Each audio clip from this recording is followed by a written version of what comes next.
En mars 2020, face à la crise sanitaire liée au Covid-19 qui la frappe, la France se confine. Les services de réanimation débordés, l'afflux de patients, la saturation des services hospitaliers, le nombre de décès conduisent le gouvernement à prendre des mesures fortes. S'ensuivent des semaines de lutte, mises un temps en suspens par l'accalmie de l'été. Mais le Covid-19 n'a pas dit son dernier mot, puisqu'une deuxième vague touchera la France, conduisant à un deuxième confinement fin octobre et une troisième vague début janvier avec l'apparition des variants. Face au Covid, tous les acteurs de terrain ont dû s'adapter, composer, improviser, inventer. Un an après, Hospimedia a décidé d'aller à leur rencontre. En plusieurs épisodes, Face au Covid leur donnera la parole pour qu'ils nous racontent leur vécu, leur expérience, leur quotidien face à une crise sans précédent. Je pense que pour les 2 à 3 ans qu'il nous reste de carrière, la crise Covid va perturber notre fin de carrière. François-René Pruvot, président de la commission médicale d'établissement du CHU de Lille et président de la conférence des commissions médicales d'établissement de CHU en France.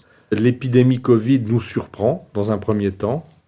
Je dois dire qu'on n'y croit pas vraiment. En tout cas, moi, je suis chirurgien, je ne suis pas épidémiologiste ni infectiologue.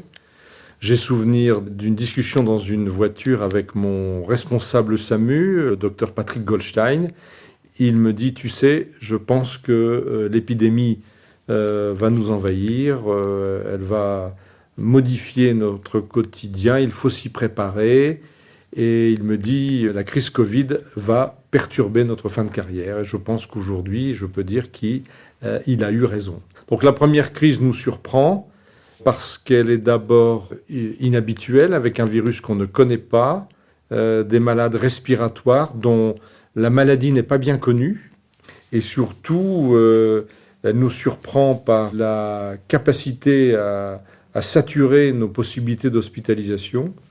Le pic, comme l'on dit, est assez élevé. Elle est aussi le moment où on s'aperçoit que l'hôpital, parce qu'il est très engagé, parce qu'il y a un haut niveau de conscience professionnelle, s'adapte en organisant de nouvelles unités de prise en charge, en armant des unités de réanimation supplémentaires, en organisant des files actives dans l'hôpital, en faisant accepter par les médecins et le personnel paramédical, les infirmières, les aides-soignantes, d'aller travailler hors de leur zone de confort, dans des endroits où ils n'avaient pas l'habitude de travailler. Et la période est favorable, c'est le printemps, il y a une sorte de fleur au fusil quand on s'en va s'occuper des unités Covid.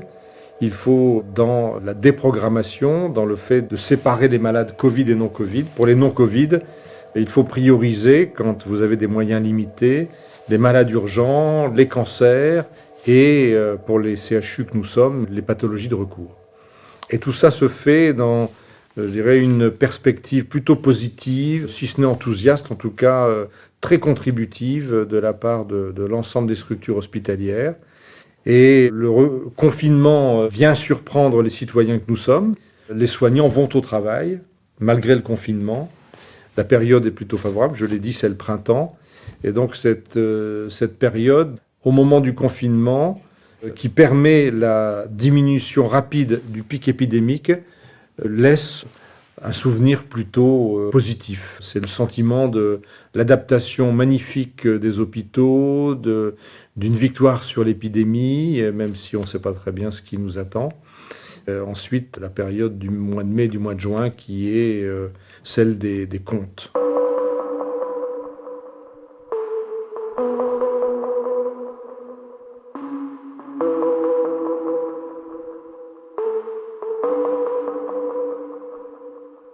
Ma fonction de président de la communauté médicale ne me met pas au contact direct des patients aux urgences ou dans les unités COMED, mais dès le début de la crise, je tiens à garder le contact avec le terrain.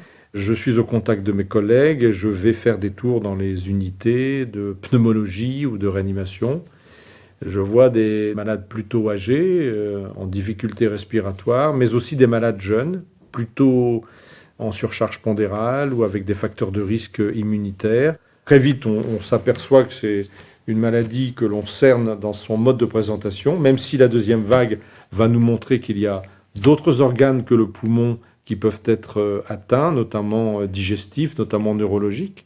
On s'aperçoit d'une pathologie qui est assez vite cernée, mais qui a une évolutivité déroutante et qui est fatigante pour les équipes. C'est-à-dire que le malade que l'on a vu le matin, on a statué sur sa situation, et puis dans l'après-midi, il se décompense, il a un besoin d'oxygène plus important et ça peut aller vite. Ensuite, il y a la période d'intervalle que l'on met à profit pour faire le bilan de ce qu'on a fait dans la première vague. Et cet intervalle nous montre d'abord l'ampleur de la non-prise en charge des patients non-Covid. On s'aperçoit que certaines maladies cardiovasculaires, certaines maladies neurologiques, certains cancers ont été prises en charge sous une forme, je dirais, on peut le dire, dégradée, que les meilleures solutions n'ont pas toujours pu être trouvées, certains bilans ont été reportés. Donc ça nous préoccupe, il faut faire le bilan chiffré et se dire comment on va rattraper le temps perdu. On en profite aussi pour faire se reposer les équipes qui ont beaucoup donné, qui ont fait des heures supplémentaires, et progressivement réaffecter dans les services les personnels qui sont allés dans les unités Covid ou qui sont allés renforcer les équipes de réanimation. Et donc les chirurgiens notamment, les plateaux techniques interventionnels qui ont dû déprogrammer, se remettent à reprogrammer. Alors, pas aussi rapidement qu'on le voudrait, puisque c'est la période de l'été et les gens partent en vacances. Et nous pressentons que le retour de vacances posera problème. Sans doute qu'à ce moment-là, les mesures de restriction sociétale, le fait d'appuyer sur la nécessité des mesures barrières n'est pas suffisant. Probablement, vers la fin du mois d'août, un virage n'est pas pris d'anticiper la période de la rentrée universitaire, de la rentrée scolaire, de la rentrée professionnelle. Alors que le niveau endémique est très bas et que les équipes ont commencé à récupérer.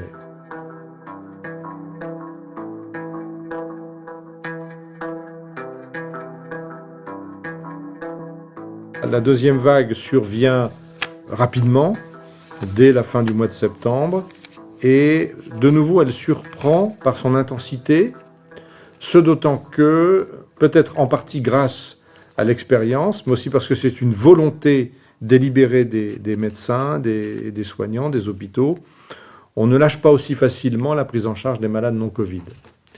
Et donc, si on peut dire en gros que la baisse d'activité des hôpitaux a été d'au moins 30 à 40% globalement au cours de la première vague, jusqu'à 70% pour les services de chirurgie. Au cours de la deuxième vague, elle n'est pas aussi intense, cette baisse d'activité non-Covid, et il y a vraiment une surcharge de travail. On prend à la fois en charge les malades Covid et on s'acharne pour trouver les solutions pour continuer à prendre les malades non-Covid.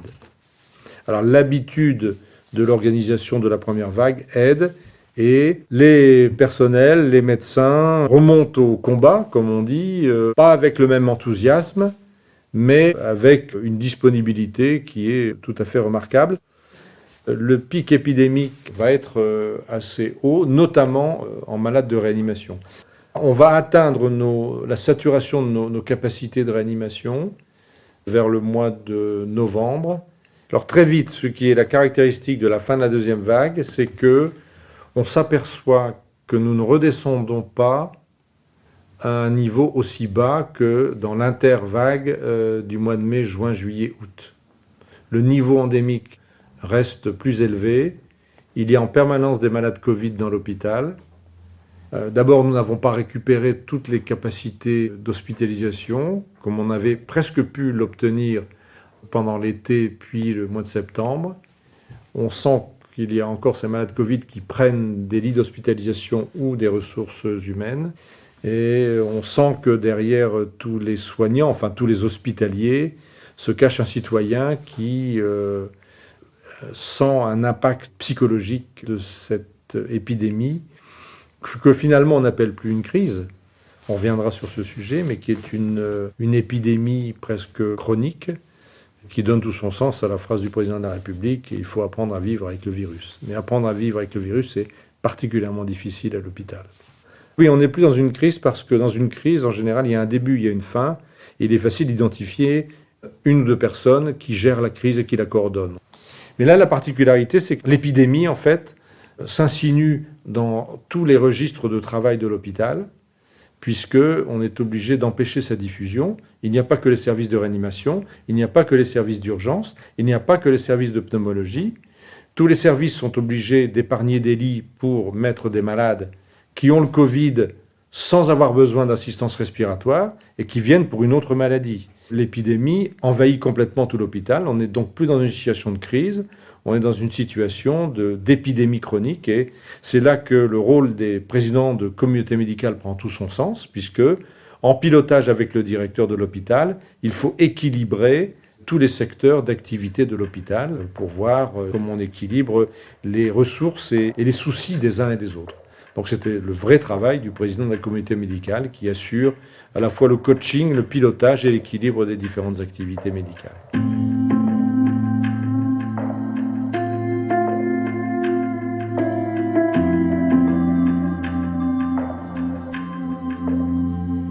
C'est un travail exténuant. La perspective de la troisième vague, qui d'ailleurs, vous le savez, pour certains infectiologues, n'est pas une troisième vague, mais une deuxième pandémie à cause des variants du virus.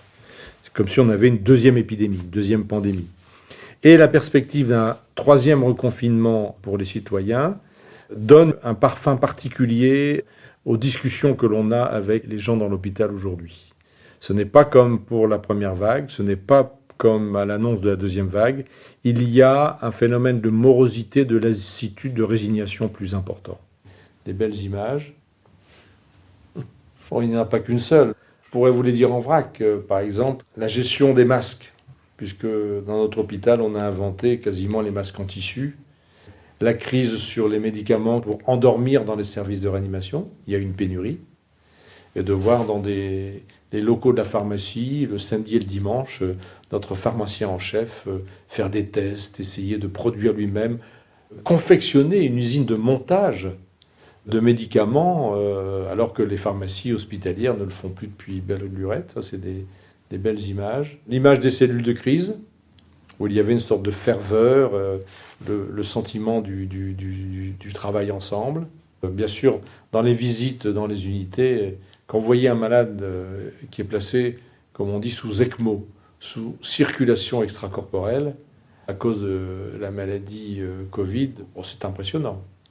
Vous savez qu'il est dans une situation respiratoire gravissime. Donc c'est toujours poignant. Si on est habitué à avoir des malades très graves, mais de les voir arriver si vite, aussi nombreux, chez des gens jeunes, c'est inhabituel. Eh bien, on revient à notre point de départ avec mon collègue urgentiste, chef du SAMU. Tu vas voir, c'est une épidémie qui va marquer la fin de notre carrière. On le voyait en mal. Je pense qu'il y a eu des moments très difficiles. Il y en a encore.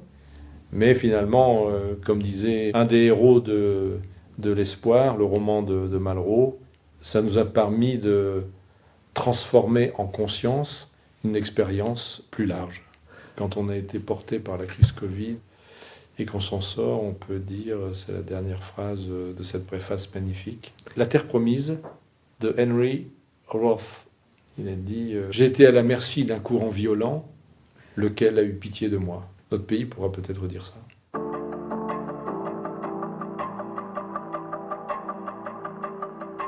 Nous espérons que ce premier épisode vous a plu. Dans le prochain épisode de Face au Covid, nous entendrons Aurore, infirmière libérale.